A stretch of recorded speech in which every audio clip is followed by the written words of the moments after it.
வணக்கம் மக்களே, சற்றுமுன் கிடைத்த தகவல் ஒன்றை பார்க்க போகிறோம். அன்புமணியை நீக்கினார் ராமதாஸ், திடீர் தகவல். இந்த ஒரு தகவலை பற்றி தான் நாம் பார்க்க போகிறோம். தகவலை பார்ப்பதற்கு முன்னதாக நீங்கள் நம்மளுடைய சேனலுக்கு புதிய பார்வையாளர்களாக இருந்தீர்கள் என்றால் மறக்காமல் நம்மளுடைய சேனலை சப்ஸ்கிரைப் செய்து வைத்துக் கொள்ளுங்கள் மக்களே.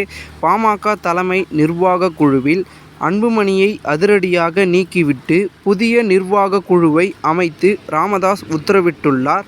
புதிய நிர்வாக குழுவில் ஜி.கே. மணி, சிவபிரகாசம், பூதா அருள்மொழி, அருள், கவிஞர் ஜெயப்பிரகாசன், பேராசிரியர் தீரன், கே.ஏ. மூர்த்தி உள்ளிட்ட 21 பேர் இடம் பிடித்துள்ளனர். குறிப்பாக அன்புமணியால் நீக்கப்பட்ட மாவட்ட செயலாளர்கள் இந்த குழுவில் இடம் பிடித்துள்ளனர் என்பதும் ஒரு தகவலாக பார்க்கப்படுகிறது. இந்த ஒரு தகவல் தற்பொழுது அரசியல் வட்டாரங்களிலும் பாமக வட்டாரங்களிலும் பேசும் பொருளாக இருக்கிறது.